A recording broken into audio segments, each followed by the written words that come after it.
Welcome back to another episode of Harmonious at Lunch, the show that fuels your business success. I'm Brandon Gano, your host and guide through the world of harmonious business growth. Today, we're unlocking powerful strategies with industry experts to help your business thrive. If you're a business owner, entrepreneur, or executive, you are in the right place. Join me and our incredible guests today on the journey to clarity, growth, and success. It is time to revolutionize your approach to business. Let's dive in with another episode of Harmonious at Lunch. Welcome back into some more bite-sized business advice. In today's episode, I have maybe a controversial topic. I don't know. We'll see. But why 2 out of 5 new CEOs fail?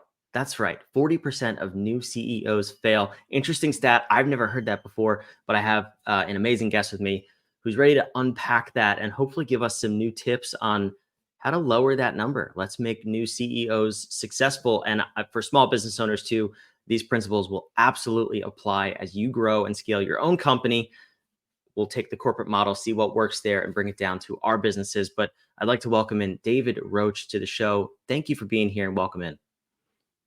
Thank you for having me on the show. Nice to be here, Brandon. So this is an exciting, well, maybe not exciting. It's an interesting topic about failure and a really high failure rate. I would think 40% of CEOs fail. For the audience, though, when you say that number, just give us some context. What are the sizes of those business revenue, employees, whatever metric you want to use? But let's figure out where that 40% is coming from first. I mean, two things. One, the 40% I picked up. It was an article in the Harvard Business Review. The references, the author, the original author, the references are in my book, which I'm sure we'll mention. But but as I say, I saw it in the Harvard Business Review, and it jumped out at me that 2 out of 5 new CEOs fail and are gone within the first 18 months of their tenure. And being such a commonplace problem, that's the answer to your question of what size. And I think the answer is every size. I mean, McKinsey actually came up with a number on the basis that a lot of this is to do with transition, poorly managed transitions, and we'll come on to talk about that. But McKinsey came up with a number that said that across Standard & Poor's 1,500 companies, they reckon that $1 trillion is lost in value every year on the back of poorly managed transitions for CEOs and C-suite appointments. And so that says to me that one, it happens everywhere. It's incredibly commonplace. And two, it's remarkable that this is not, number one on everyone's agenda when it comes to any sort of succession planning.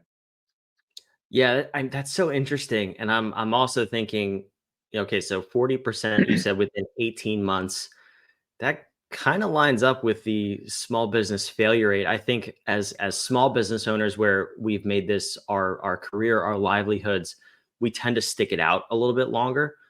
So instead of going out of business in 18 months, I think the failure rate I've seen is 50% fail in the first, I think I've seen in the first year. Don't quote me on that stat, but and then up to 80% fail in the first 5 years. Yeah, I mean, startups is slightly different to the area that I focus on, in that startups, there's two things. One, you're going to have some people who just had an idea and really don't know what they're doing, and then they crash and burn fairly quickly. But two, the ones who are good, and you've seen this with digitization of industries. I come from the publishing world, and a lot of independent bookstores went to the wall when digital publishing and ebooks really took off. But the beauty of being an independent and a startup and a self-owned company is, in one way, it's a beauty and a beast as well. Is that you're ruled by cash flow, and if something isn't working, you don't have the luxury of saying, let's see how that goes, and we'll put in some plans and do some research and maybe see how it goes, and maybe hire someone further down the road when we can afford it to sort that out. You have to change tomorrow because your cash is going to run out. When your cash runs out, you're gone.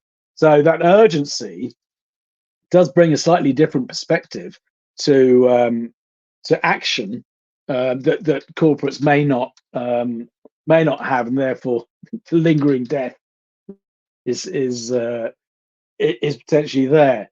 The I do think corporate is slightly different because um, everyone climbs up the ladder within corporate, and to the Peter principle famously said that everyone's promoted to the point of respective incompetence. I was just gonna say that. It just popped in my head. Where basically, if you're really good at your job, you may have specialist skills, and then you move on to the next job for which you're not so skilled or qualified or experienced. And if you succeed in that, then you get another promotion. Basically, you'll go on until you're no longer competent at your job. And if you stretch that to its nth degree, then everybody is comfortably situated in a job for which they're not qualified or competent at doing, which is not the greatest model. I think you take that with a slight pinch of salt, but that point about specialists and generalists is interesting. I think specialists do need assistance with general management skills when they're promoted. And you used to see it in engineering and chemicals companies and whatever, that the technicians would best at their job in a technical sense would be promoted into management. But I think the other side of it, and this is really important for this success as a CEO, is that general managers, generalists, tend to think, hang on, have I got the specialist skills I need to be able to talk with authority and lead this business? But actually, what they don't understand is as you go up the ladder, being a generalist is in itself is a specialist skill. And it's absolutely critical that you are the conductor that brings in all parts of the team into play and coordinates everything in a way that a specialist it doesn't necessarily have the skills to do. So I think that's really important, and I think that when you're in in line for, say it's an internal appointment in a company, there's sort of like there's responsibility on both sides. One on the boss's side is to make sure that you're building for success rather than failure, and you're building with trust, because you often see in a short list, you might well have everyone has a similar experience and background, and actually probably most people on that short list can do the job and have a reasonable chance of succeeding. The real question that the bosses have is, can they be trusted to do the job? And so as an internal candidate, that either works for you or works against you.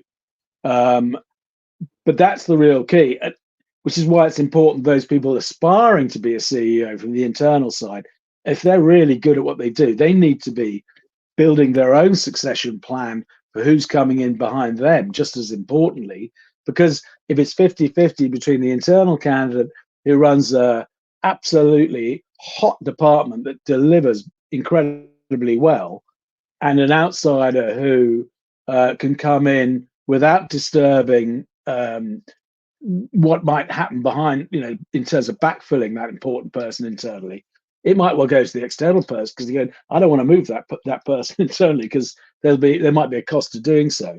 So always have your success. You don't think that having a successor identified is going to risk your job. It actually risk your ability to not having one, risk your ability to be promoted as well. So there's responsibility on all sides. I think with the people making the appointment, as I say, there's so much focus on the choice of the person that transition that happens beyond it really is a secondary thought. Is that what transition is there in terms of preparing the company, particularly the senior leadership team that the CEO is coming into, for that. If it's an external appointment, that's really important. And how much truth and honesty is said about the culture and whatever the CEO's coming into. And there's some extraordinary statistics about CEOs being surprised at the financial state of the company, less surprised because they can see a lot of that in terms of the documents that's shared with them, but it's the softer skills and situations and culture around the company that they're surprised about. And that relationship between board and CEO is a very different relationship to anything the individual will have had before. They've had a one-to-one reporting line. Now they're one-to-many in terms of who they report into. They report to the chair, but they also report to other members of the board, and how they manage that, the relationships at that level, as well as the relationships with their senior leadership team, some of whom may be sitting there going, I should have got the job rather than you. Others who may be actually, they've been on their last chance saloon, they've been in the last chance saloon for some while, and they see this as, oh my God, I got another chance to redeem myself. So they're the nicest, most helpful people, but it's all a little bit of a mirage because they're yesterday's person. And then managing that responsibility across a company where instead of a departmental responsibility, suddenly everyone from the post room to the receptionist to legal to whatever it might be is as important as each other, and how they interlink. And it's a very different game from the one they played before.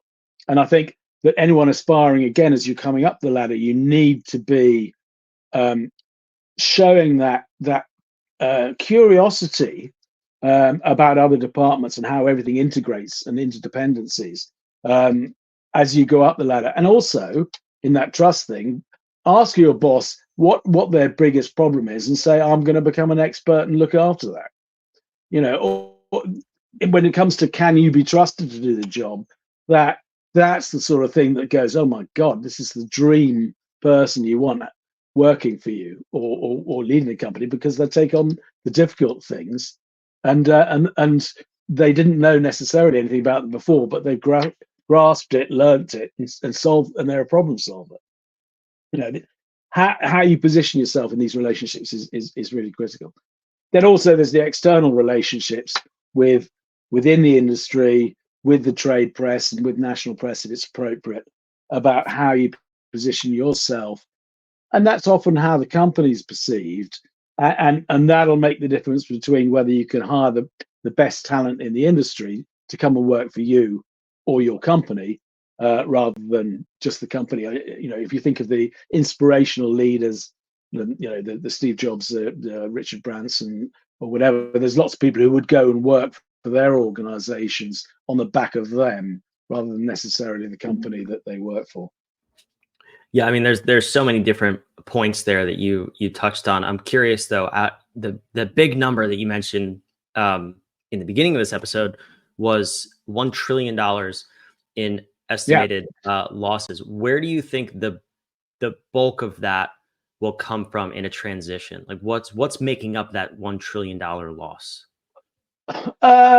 I think it's several things. It's first and foremost the company. The person isn't sacked for succeeding, so the company performance is not what it's expected to be. That it'd be nice for companies to have a bounce, but if you're coming after a long-serving, successful, possibly a founder who's been in situ for many years, then you're not necessarily going to have a bounce out of that. But this fixation. There's a fixation on the 100-day plan, which is slightly unfair for a new CEO, because a lot of this transition stuff means that I'm building something firmer where we're, as a team, going to work together. We all buy into the new mission, whatever it might be, as opposed to I'm firefighting here, I'm firefighting there, I'm sacking this, I'm hiring here.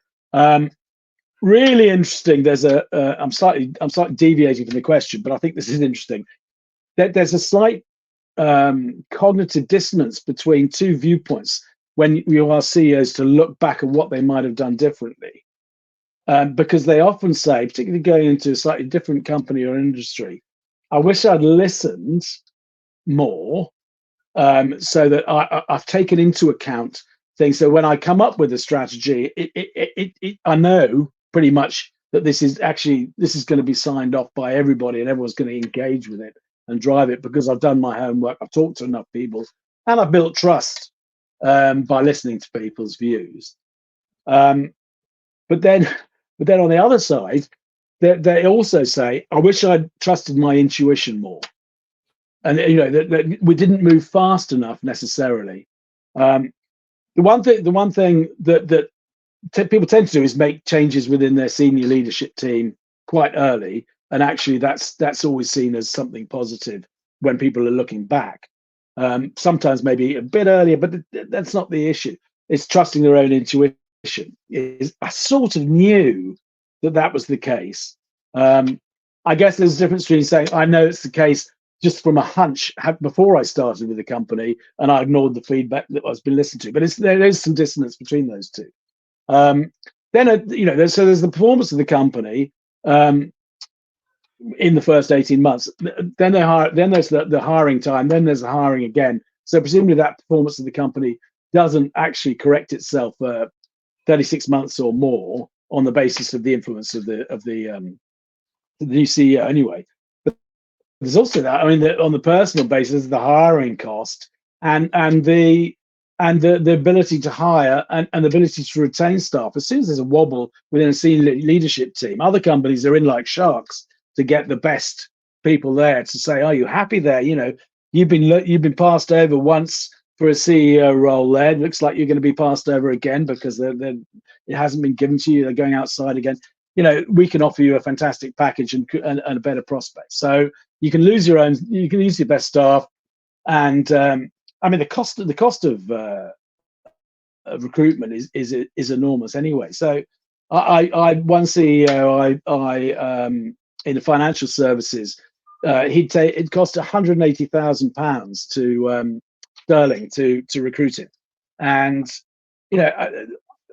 why the every support you need a CEO might need isn't given to them. I don't know. So for me, a professional and most importantly independent coach and mentor, it seems absolutely obvious that you would give them, so that this person actually has someone in the form of a coach as a soundboard to bounce things off, as a mirror, but also as a mentee, so that the obvious mistakes and the idiot questions you feel it's too late to ask are still in play. And say that person costs 20 grand or something for 6 months or a year. It doesn't really matter. 20 grand against 180 grand is a cheap insurance scheme to try and provide every opportunity for that CEO to succeed. And that's the question. And in the new CEO's mind, everyone, it's a 7 or 8 out of 10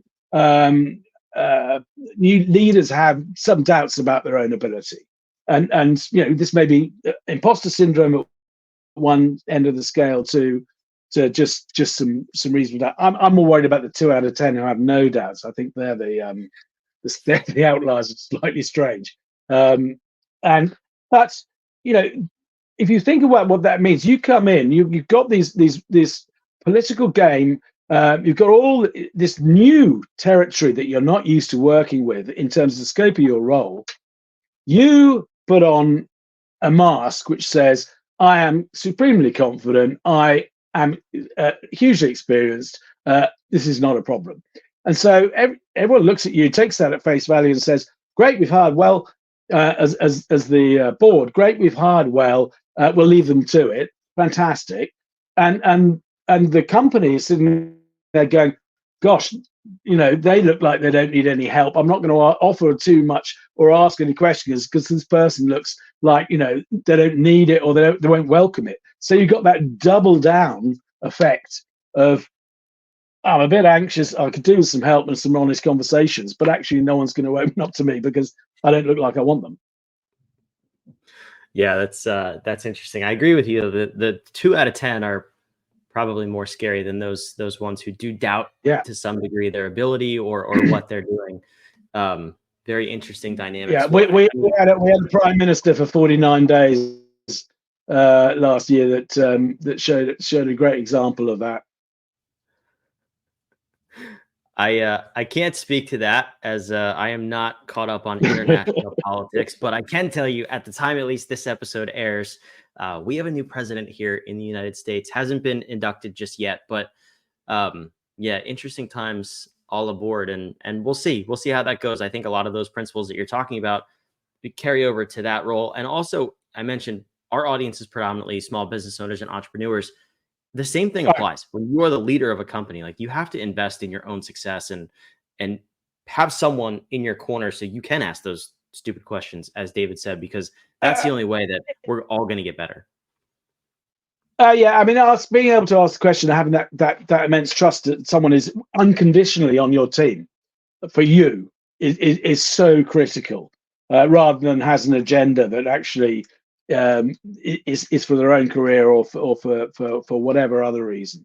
And I think with small businesses, you know, you either grow these skills in a way, you don't have that sudden immersion that you get if you've made a corporate CEO for the first time. But you know, it might be more like being a frog in boiling water, in that you don't really understand at what point you should escape or learn. And but it's just as crucial you build those skills. And in a lot of cases with that specialist generalist thing that happened that we talked about earlier, you know, sometimes it is best that a CEO is brought in to run the company, and you carry on in a slightly different guy's chair, or chief development officer, or whatever it might be. You know, that can work as a model, but knowing when that moment is really tough. Really tough. Yeah, absolutely. Well, there's so much more to unpack here, and this is a great episode. David, you said earlier you wrote a book. Where can people find out more about you and pick up a copy of your book?